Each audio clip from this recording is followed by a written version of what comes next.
Hey everybody, welcome to week 10 solo ship. Squirrel Patrol, JMtoWin. JM, I gotta thank you for last week because Justin Fields was not on my radar, and then we did a show on Friday last week, and I think I was talking about Aaron Rodgers, like my favorite cheap quarterback or underpriced quarterback, and you're like, oh, I'm surprised you don't like Justin Fields. I'm like, ooh, Fields is a good play, and I did Sunday morning. I did the like the RotoGrinders pregame show, and Eric Beimfour asked me like what one stack to win it all, and I kind of wanted to get a little bit different, so I said like Justin Fields and Tyreek Hill. And that ended up being what I played. And it was actually my 150 lineup set though on FanDuel that really did well, and I won the like $9 rush. I won the 150 entry live final qualifier with that 150 lineup set. Oh, nice. Yeah, 7th or 8th in their Millie Maker, which really only pays $250,000 the first. But I was actually winning that like the $5 Millie Maker on FanDuel for through the 1 p.m. games. But I didn't have enough guys going in the last game. Really, as Raheem Mostert, I was kind of ended up on that roster as a run back along with Tyreek Hill, and he ended up losing, more work than I expected to Jeff Wilson. Yeah. So otherwise would have had like a bananas day, but still, pretty good as it was. So I gotta thank you. But like this week is shaping up like kind of ugly. I've seen it all over like Twitter before I even looked at the schedule or looked at the week at all. It was like, oh, this is an ugly looking week. And I don't think it's so much ugly as I just think there's a lot of uncertainty. Yeah, and one of the things that I said this week is that one of the good things about an ugly week is everybody's playing the same week, right? Everybody else has to deal with this week too. So realistically, it gives us an edge to have an ugly week. By the way, for anyone listening, my voice sounds a little different. Been under the weather all week. And then, on the Justin Fields thing, it's funny. People sometimes they've asked me for years, like especially back when I was at RotoGrinders and my stuff reached like the whole RotoGrinders audience. But people would ask me how I think about like, oh, well, your thoughts probably influence ownership and blah, blah, blah. And I was always like, honestly, my thoughts never influence ownership. Like, there's so many different components to go into. But last week might have been one of the only times that I feel like I maybe did because I was really banging the drum on Justin Fields everywhere last week in Matthew Berry's Fantasy Life newsletter. I have a Friday piece that goes in there, and I likened playing Justin Fields last week to when we were playing Josh Allen in 2018 and people weren't on him his rookie year down the stretch.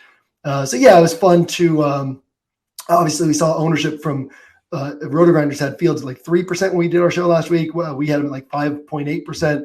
And by the weekend, he was like 11 to 15% owned. It was a fun week to get some Justin Fields action with some Tyreek Hill bringbacks and Devontae Adams.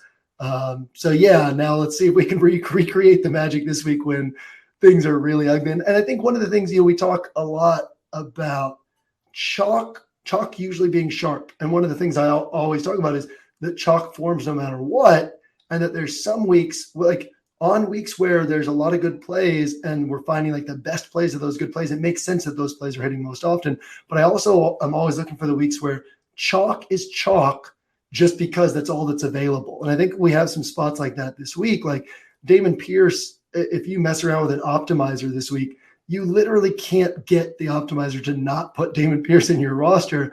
And he's a super sharp player, right? He's getting all these touches and he's playing a mediocre Giants run defense that, they're really great in the red zone. So they don't allow a lot of touchdowns, a lot of fantasy points to running backs, but they give up yards and maybe Damon Pierce gets touchdowns. But if we could say, what if Kenneth Walker and Joe Mixon and Ramondre Stevenson and Travis Etienne were all priced in the same price range like last week?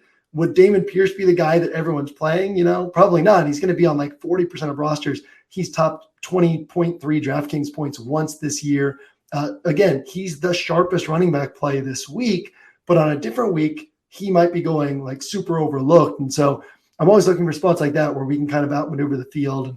And then this week, there's like 3 quarterbacks who actually look good on paper. It's Fields and Tua and Mahomes. And it's a very interesting week in that you can kind of play the chalk. You can go, Tyreek's really the only high-priced wide receiver who looks really good. So you can go like Damon Pierce and one of these 3 quarterbacks, Tyreek Hill, and then like Foster Moreau or Mac Hollins because Renfro and Waller are out. But then you got the same roster as everybody else. So kind of a fun week for tournaments in that you can take some suboptimal plays, but as long as your ceiling is still there, you can be really different from the field. I really like that aspect of this week. I won't say this is a week I love, like last week was a week I loved, but there are some fun aspects to this week.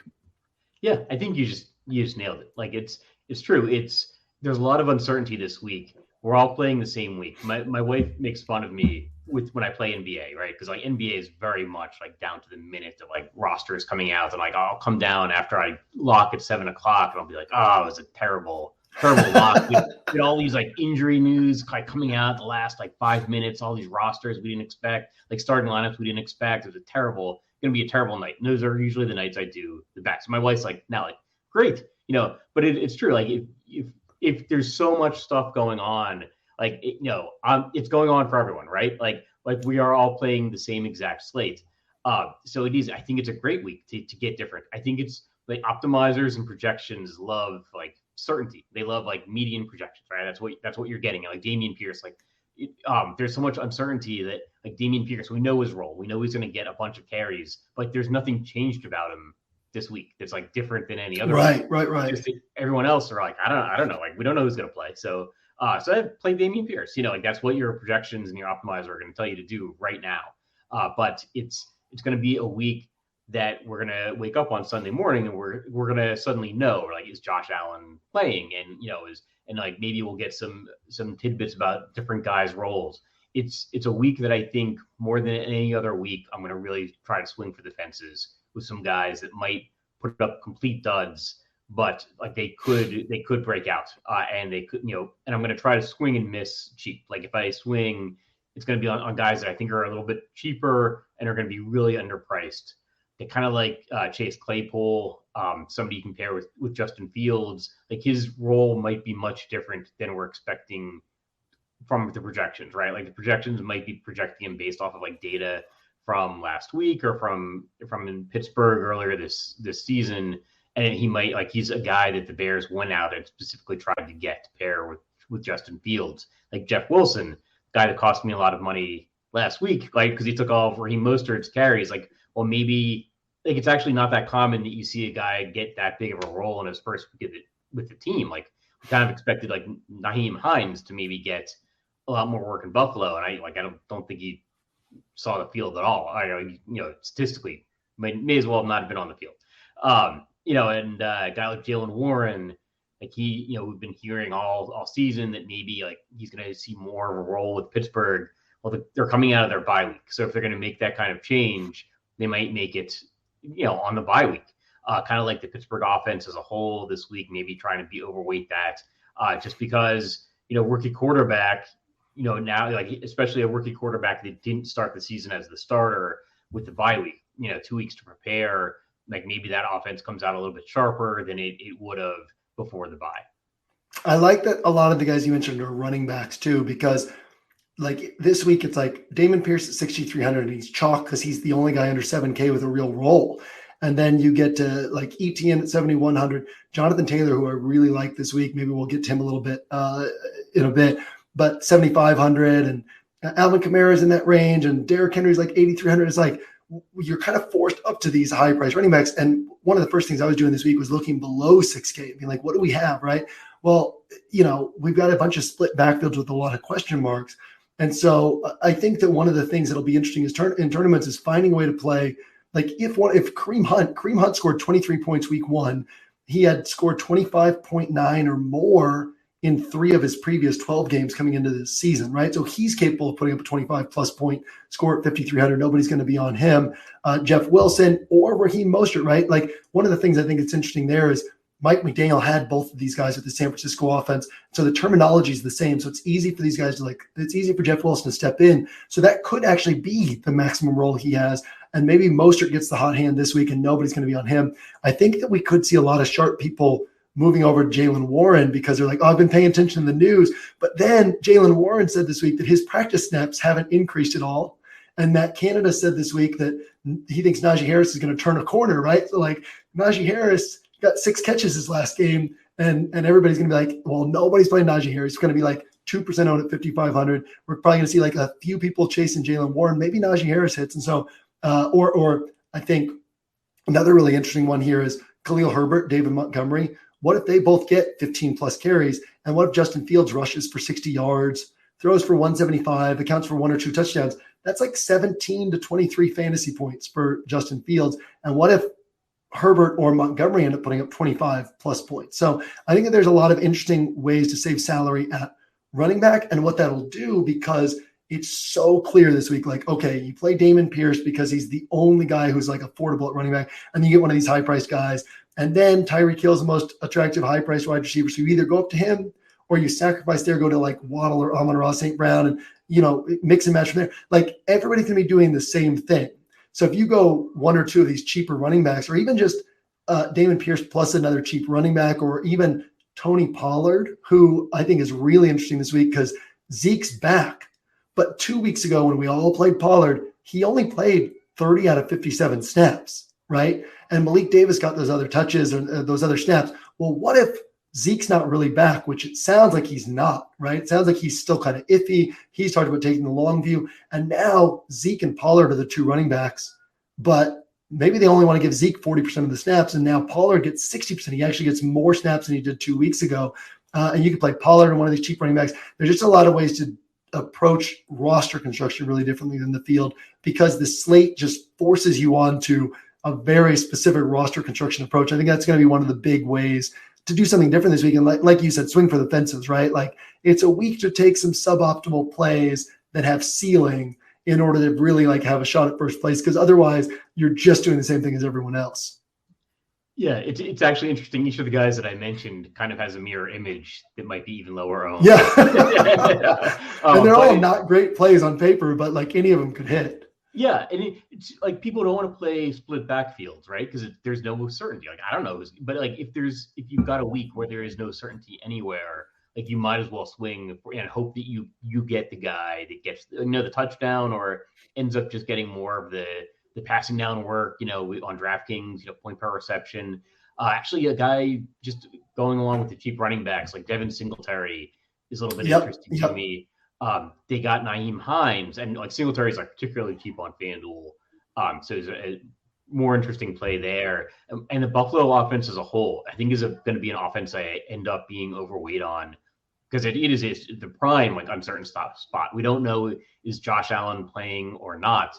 And I kind of want to just be over. I want to go into Sunday with a plan that I'm, maybe more on 150 lineup set. I'm going to try to be overweight the Buffalo offense, and even the Buffalo quarterback. Like, if Josh Allen's playing, then try to be overweight him, thinking that people are going to be less on him because of the injury. If Casey Keenum's starting, like, that's not something people are going to have been thinking about all weekend. So then, or all week at least. So like maybe be overweight Keenum, especially at 5,000 on DraftKings. If I can get the quarterback that's throwing to like Gabe Davis and Stephon Diggs against the Minnesota defense, then like maybe that's something I'm interested in, right? Especially at the cheaper price. Like, it's tough trying to fit in Josh Allen and Stephon Diggs, but if suddenly the Buffalo quarterback's only 5,000, that's a much more affordable stack there. And then the team with the highest implied point total of the week is actually Kansas City, I believe. And like, not a lot of people are talking about it, because like everybody now wants to play Justin Fields, which I don't know. I don't know if I'm going to be overweight or underweight the field on Fields.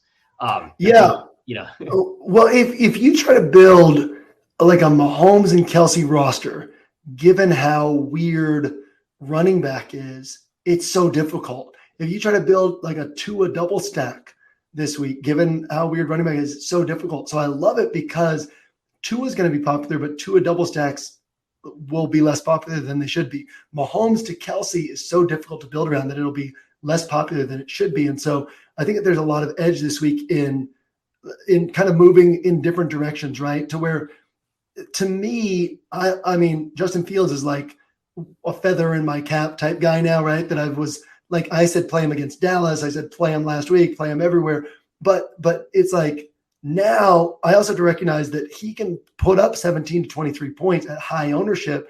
And what are some of the other places that we can go, right? Like if he puts up that and Mahomes puts up 36 or 38, now we're in great shape. Or if he puts up that and the Tua double stack ends up being the stat that you had to have, we're in great shape. I also want to recognize at the same time that like Fields can put up 27 pretty easily. Tua can put up 27 pretty easily, and they're kind of underpriced, right? Like these cheaper guys aren't that far below them. So I want the guys who can put up big games. So the only other quarterbacks on my list besides the three main guys are going to, and this isn't say these are the only guys who can hit, right? But the only other guys I'm looking at are Keenum and Trevor Lawrence, because he's opposite Patrick Mahomes. Or if that game goes off, that could end up working out. Or Kenny Pickett, who, I said on the show like 3 or 4 weeks ago, like I think Kenny Pickett to Deontay and Pickens is going to win a Millie Maker this year just because of the way his style of play, right? He's aggressive. He throws the ball downfield. He bootlegs. He runs the ball. And there's going to be one of these weeks where he doesn't throw a ton of picks and he throws for 350 yards and 3 or 4 touchdowns and maybe even runs for 30, 40 yards. And this week they're playing a Saints team that has 2 interceptions all year, right? Like clearly Pickett could double like their interception total on the year, but also he could come out of this with a clean game. And that's one where it's like Fields could put up 25, Tua could put up 25, but Pickett could put up 32, 33. And he could also put up 7 or 8. But if we're swinging for the fences, if we're trying to get first place, like he's one of the only guys who can really like blow past everybody else. And then I think Keenum's interesting too, because like you said, you get Gabe Davis, you get Stephon Diggs. Keenum and Diggs played together for years in Minnesota. Keenum's a capable backup as long as, we sometimes see these guys like time erodes their skills. So who knows what we'll get with Keenum. But I've been approaching this week as if Allen will be out because Vegas has treated it that way, right? They dropped the Bills implied team total to 23.5.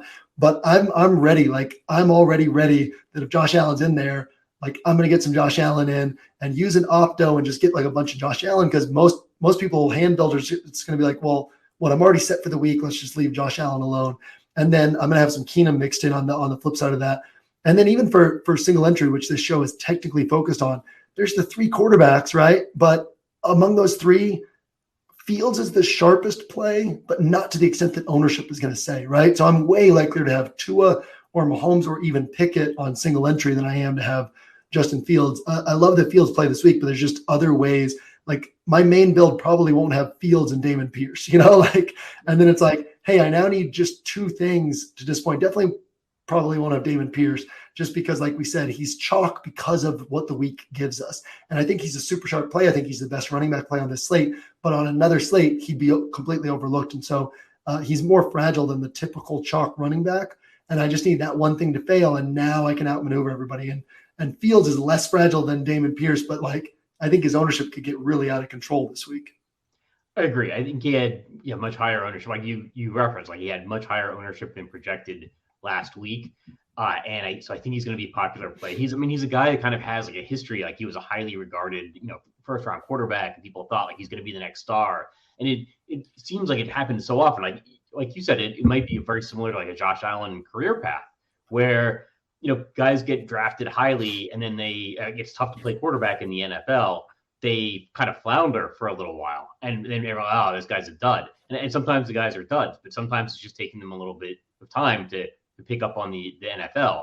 I do think like Fields can break the slate, but he's 1,200 more than he was last week. And there's like a path to failure as well. And I don't like him. I was thinking specifically because I always try to remind myself that this is a single entry show, that I don't like him for single entry. Because I think the ownership in single entry in particular could get out of control for a quarterback. And he can very easily put up a dud. Like if he doesn't get the rushing touchdowns, which are not going to be guaranteed, then he can put up a dud. And the Bears running backs are actually an interesting pivot.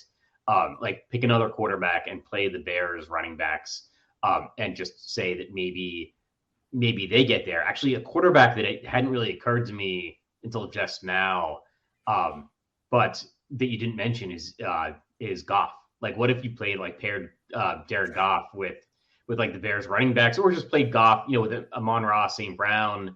And then you could put a Bears running back in and then put in some pieces from other games. I think it's an interesting way to kind of spin the Detroit-Chicago game, just presuming it's not Justin Fields getting the rushing touchdowns, but maybe the Bears are still scoring. And then Jared Goff, because I know like 1 week season, the write-up was talking about the pressured Goff versus non-pressured Goff. Yeah. Such a difference. Yeah, I don't think Goff's going to be in my pool this week, but among like the 14 guys who are not, like he was definitely one of the ones that was like, oh, here's an interesting way. Like, would it surprise me if Goff ends up being on the winning rosters in tournaments? No, it really wouldn't, and he's got Amon-Ra St. Brown, he's got Khalif Raymond, he has clear stacking partners. And then you bring that back with even a Chase Claypool, but especially like a Chicago running back. Yeah, it just becomes super interesting. What's great about the Chicago wide receivers too is if they're hitting for a big game, that might be taking away from Fields' chance of hitting for a big game because he's not going to throw for more than 225, 250 yards in like a huge passing game, right? And so if those are going to wide receivers to enough of an extent that these guys are hitting for like the type of game you had to have, that's probably taking away a lot of Fields' rushing yards as well. And so, I think there's a lot of interesting ways to play around with it. And for me, I think single entry, my likeliest starting point is going to be Mahomes, Tua, or Pickett, and that's while acknowledging that Fields is the best on paper play of the bunch. My single entry play probably won't have Dameon Pierce, while acknowledging that Dameon Pierce is clearly going to be this chalk for a reason, but again, would be not chalk in a week with better options available. And so if Tua gets 17 points and Dameon Pierce gets 15, 16 points, well, I'm like so far ahead of everybody just by having those two pieces of chalk breaking that I can kind of do whatever I want in other spots. Do you have any thoughts on the Jonathan Taylor play? I was a little surprised you mentioned him. I don't know.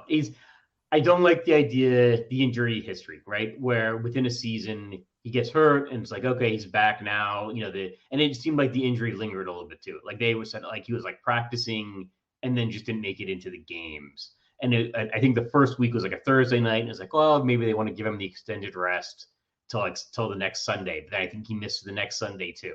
And it's like, ooh, that was a more serious injury than we thought.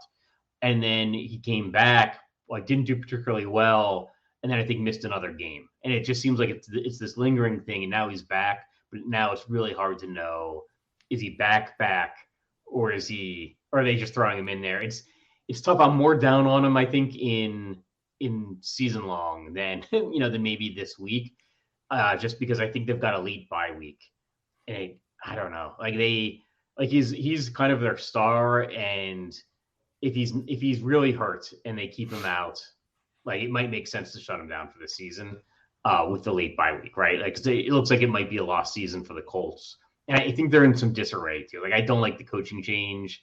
Like it was a quarterback change followed by a coaching change. And we don't know who's like, it's like the ball boys like calling the plays or something. Like the coach doesn't. I don't know. It just seems like a mess. And as a younger man, I would have looked at this and thought, well, they're an NFL team. They know what they're doing. Having seen enough organizations now living in the Washington area that are just in total disarray all the time. Like it occurs to me, like, no, maybe they don't know what they're doing. Like maybe like Jeff Saturday is the guy that was just sitting in the room and yeah, all right, Jeff, why don't you coach? And like it might just be a mess. So, but I don't know. I'm interested to hear you because like it does sound like you're high on him. So yeah, I'm high on him for exactly those reasons. Like I'm high on him because it's so hard to pull the trigger on him. And you have Jonathan Taylor at 7,500 against a middle of the road run defense and a bad overall defense. And like, it's going to be so hard to pull the trigger on him. And yet that's often the type of play that like people look back and they're like, oh my God, Jonathan Taylor was 4% owned. I'm just pulling a number out of thin air. I haven't even looked at ownership projections yet, but like Jonathan Taylor was 4% owned and he put up 35 points and I didn't even like consider pulling the trigger. So what I like here is Deion Jackson's out this week or is expected to be out this week. Jonathan Taylor practiced in full on Thursday. He seems like ready to play.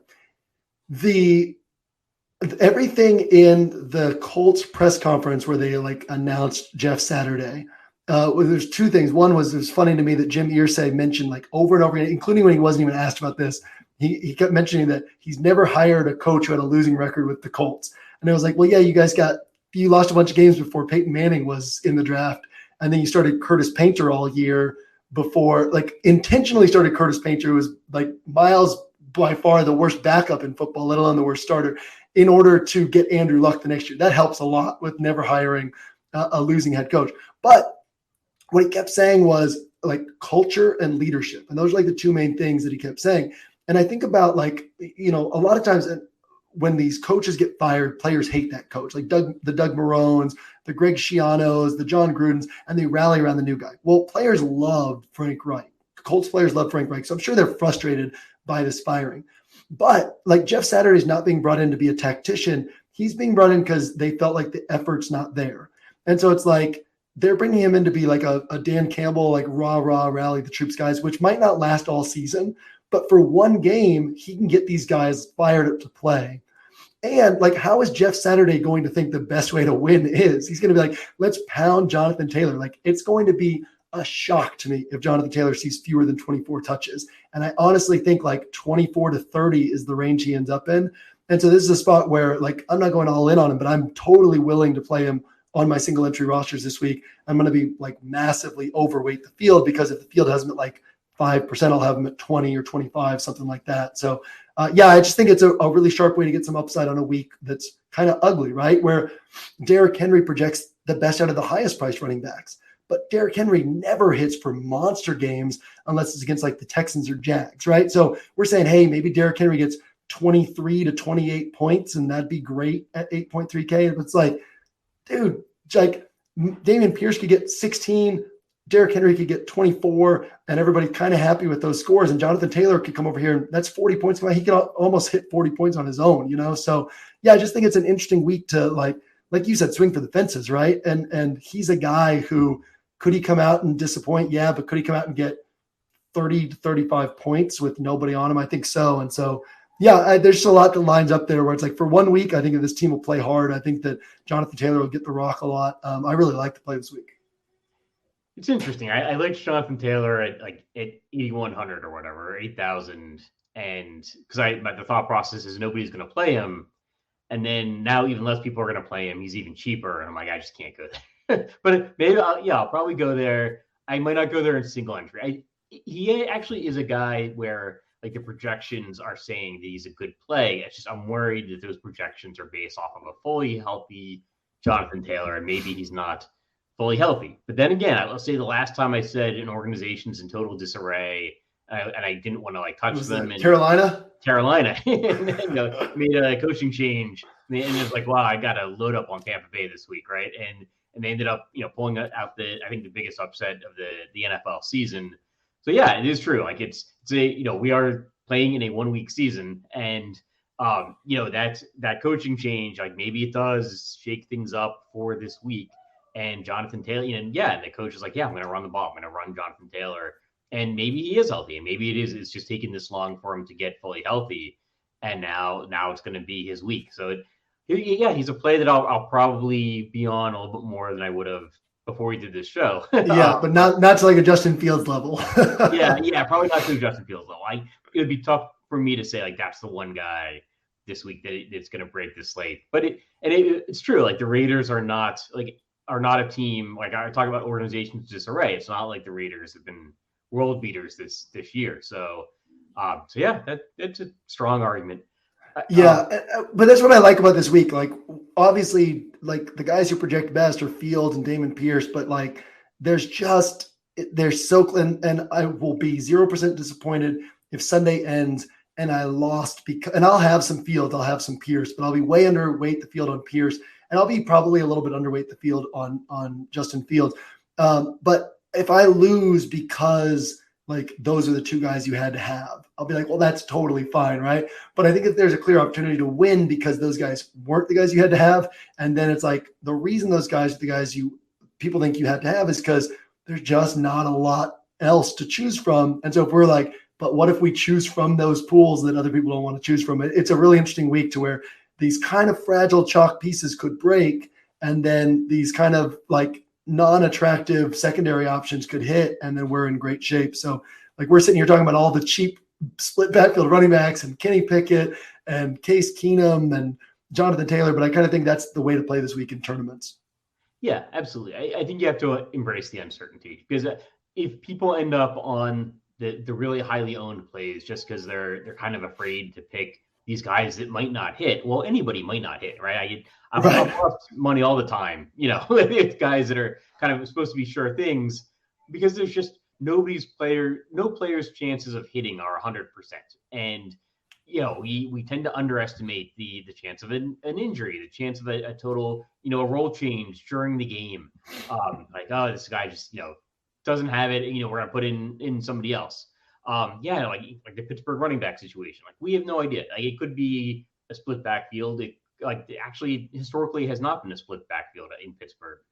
So it could be one guy still getting all the carries, and it could be Jalen Warren. It could be Najee Harris. We just don't know. But you're not going to know until Sunday. So you gotta pick one, and maybe it's Harris, maybe it's Warren.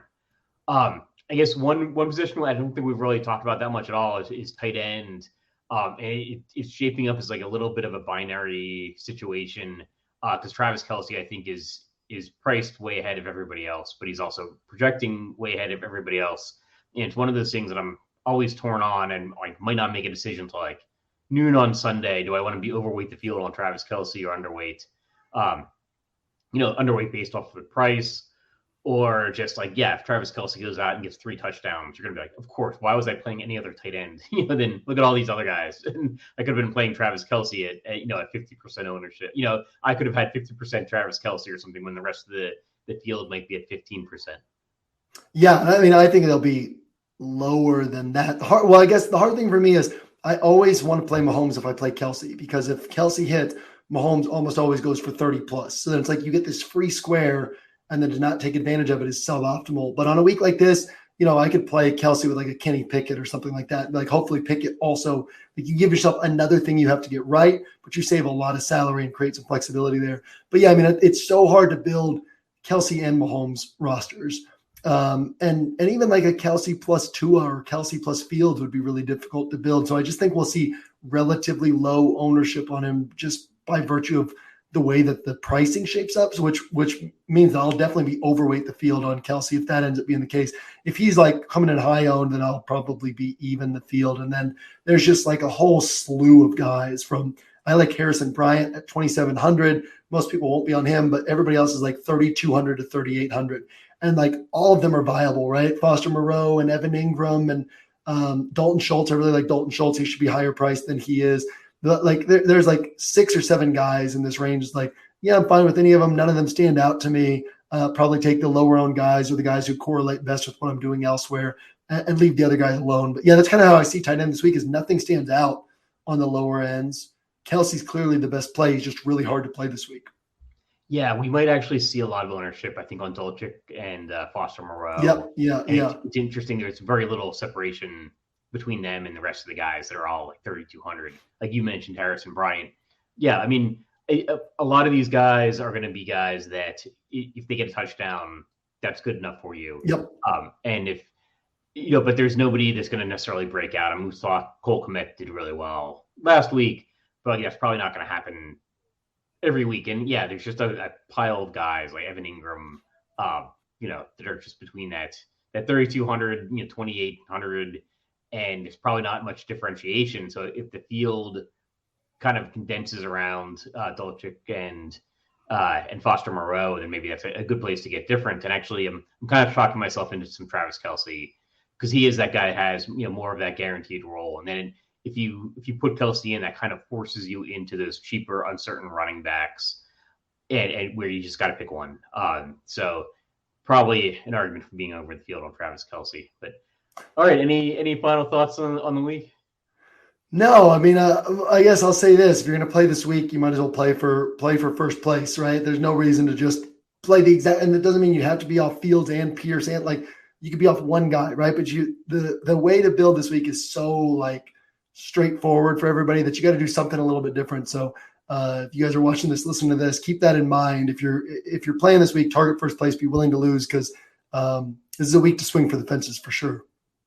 Yeah, and I think it's a good week to game stack as well, because I think people sometimes look at these lower scoring weeks and think, well, no game stands out. I'm going to take a couple pieces from every game, but at the end of the day, one game probably is going to have stood out, or one or two games probably is going to have stood out with a higher score than the Vegas totals, which is like what all the projections are based off of. So it's a good week, I think, especially with just 10 games, to group, if you're doing multiple rosters or even just doing one roster, like take a few pieces from the same game just to get that game stack and hope you hit the game that far exceeds its Vegas total. Yeah, agreed. 100% on board with that. All right, well, that'll do it for Solo Ship Week 10. Good luck this week, and we'll see you guys next week.